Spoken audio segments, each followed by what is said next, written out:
This show is heavily indebted to CNN's Crossfire and ESPN's Pardon the Interruption. To all those haters out there that are really picky about stats and specific numbers, we're not those guys. Yeah, we're just two guys trying to have some fun discussing sports, news, music. For your entertainment. We're not Jake Lowe's who knows every single stat in the country. We're not geniuses. No. But if you do have any questions or any feedback, we'll be setting up a Facebook group. Yep. It's probably going to be called News. Look us up and you can get us through there. Hope you enjoy the show. Yeah.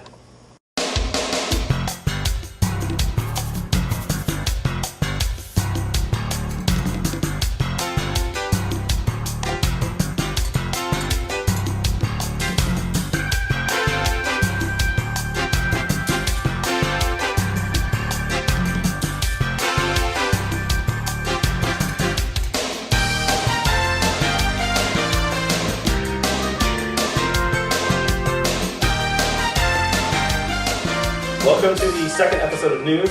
I'm Kevin McFarland from San Francisco. I'm Renee Hovell from LA, baby. On this episode, we discuss the NBA playoffs, the NFL's possible move to Los Angeles, but today we start with Dillo Day announcements. All right. Mayfest came out with the announcement that they're in final contract negotiations with Common and Ted Leo and the Pharmacist for possible Dillo Day performances.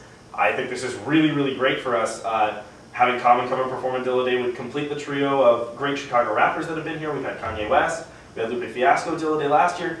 Having Common there would be a great name, a great big name in music to come and get people that would be a big publicity part of Dillo Day. And having Ted Leo and the Pharmacist is a completely different genre of music. You get the rap people out there for Common and the people that listen to like Top 40, that sort of thing. And Ted Leo would bring in a different crowd to come out and see the music. And I think that this develops a bit that we're going to have a lot of varying kinds of music, which is really good because it will bring the most amount of people out. I completely agree. I mean, I don't know Ted Leo and the Pharmacist. I don't know him that well, but I know him a little bit.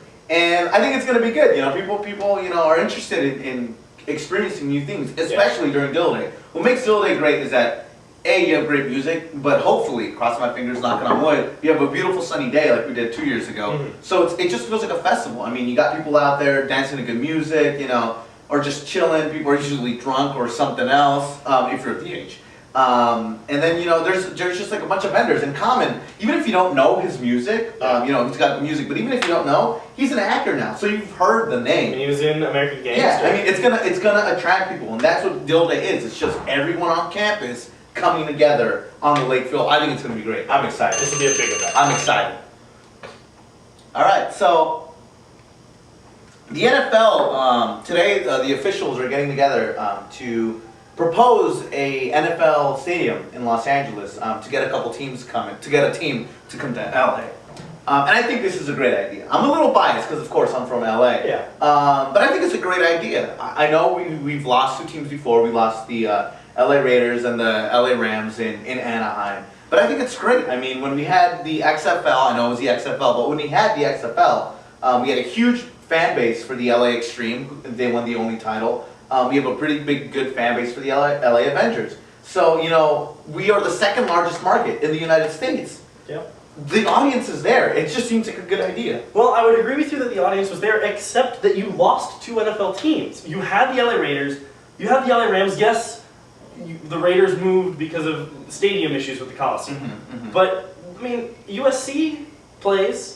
USC's a bigger draw, I think, than any NFL team that's going to be there, because USC is a dominant force in college football. In that city, you have two basketball teams, you have a hockey team, you got two baseball teams in the area. We have one baseball team. Yeah, you got Anaheim because the Rams played in Anaheim. Okay. It's the area. And then you have two of the biggest college football programs in America, UCLA and USC. That, I think, is enough sports for the second largest market. No, but what you said is correct. The Raiders did not leave because lack of audience. It was because lack of a good stadium. And AEG is going to build a fucking great stadium. We need a team, we're going to have a fan base, and we're going to kick fucking Tom Brady's ass. All right. LA local. That's what we should be. There you go. The biggest movie coming out this summer is probably the Batman Begins sequel, Batman the Dark Knight, directed by Christopher Nolan, starring Christian Bale and Heath Ledger as the Joker, the late, great Heath Ledger. But recently there's been a little bit of controversy in test screenings and some final editing that a scene where the Joker, played by Heath Ledger, makes an escape in a body bag may be cut due to his recent death. I'm not so sure how I feel about this. I mean, there have been actors that have died during filming, between filming wraps and film releases before, but this is a little bit more sensitive. I think that the pictures of Heath Ledger being removed from his apartment in a body bag may make this a little bit too soon. Look, Brandon Lee, Bruce Lee's son, died during the filming of The Crow. Raul Julia, great, Puerto Rican, I believe, actor, great Latino actor, died shortly after Street Fighter. Both of those movies were released, and that's what I think should happen. Heath Ledger, if Heath Ledger did his job as an actor, you're not going to see Heath Ledger being pulled out in a body bag in the scene. You're going to see the Joker. Yeah. Okay? So I understand why people are saying that, but that scene needs to stay in there. It's Heath Ledger's work. He's a great actor. He's gonna be the Joker. Besides, he's playing a psychomaniac killer. Like, you have to make the distinction between Heath Ledger and the Joker. I mean, I would want to see it. I want to see the full and complete picture of that film. I think it should be released. It should be released in theaters. Yeah. I think it should be released in theaters. Now, the next thing we got is the NBA playoffs. Now, there are a lot of people out there who aren't big fans of the NBA. I myself, I love the NBA. I think you like the NBA. Yeah. NBA playoffs is where it's at. Like, it's crunch time now. So we're gonna give our take on the NBA playoffs. Sure. First, I'm gonna start with the Western Conference. Now, I might be a little biased again because Kobe, my boys, they're doing some good shit in LA. So as for going to the finals, I'm throwing all the Texas teams out there. Get those damn teams out of there. I'm throwing out the Nuggets because I hate them, and Melo's drunk, so get him out of there. Big Cactus is no longer the Big Aristotle, so get the Suns out there. And the Hornets, I just don't think they have the experience. They're not battle tested. The Lakers, they got the Zen Master, they got Kobe, they got Derek Fisher. They're gonna go to the title. In the East, I think the Pistons are gonna go. I think the Pistons will go because the Celtics, although they're good, I don't think they're tested. Pistons, Lakers. I'm going to pick the Celtics in the East because I think the Pistons are much more likely to get bounced in an earlier round. I don't think the Celtics, they haven't had any competition from anybody in the East the entire season. The Pistons were beating them every now and then, but they won the season series, and the Pistons are much more likely to lose in the Eastern Conference playoffs before they get to the Celtics. So I'm picking the Celtics in the East. In the West, I'm tossing the Texas teams and the Nuggets out as well. I mean, it comes down to the Suns, the Hornets, and the Lakers. The Suns, I think, are much more likely to play the Lakers. I think that they'd be much more likely to challenge. The Hornets aren't playoff tested. They're too young. They're too inexperienced. When it comes down to a playoff series between the Suns and the Lakers, any other year I'd pick the Suns. Kobe's playing so great. I gotta pick the Lakers on this one. The Pistons have been there before. The Pistons are going. All right. Well, we're gonna wrap this up with one last story. NorthbyNorthwestern.com, the alternative news website to the Daily, published their first print edition this week. A quarterly magazine, spring 2008 magazine, and I don't really like this. I honestly don't. North by Northwestern is a website. They do a lot of good work as a website.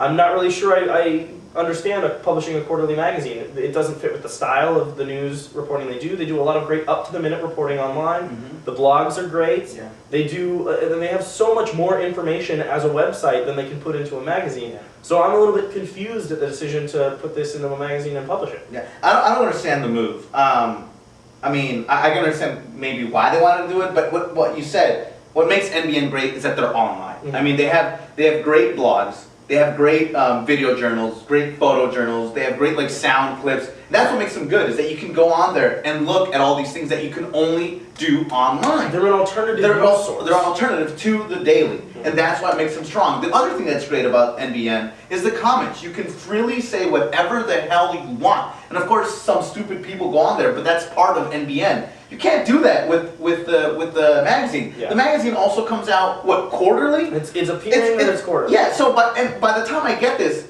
stuff has already happened. Yeah. And half of the stuff that's on the magazine, I had read on NBN before it made to the magazine. I don't get it. What they've written is they've written articles that have already appeared on the website, but have different authors and different takes on it. Yeah. It's later. Yeah. It's not up to the minute news like we were expecting from the website. It just doesn't work as well. The Daily is going to kill you guys. People are going to get the Daily. In print, get it. NBN, you're great because you're Online. That's it for this segment. We'll come back in a minute and we'll play a great game. See you guys later. Stick around.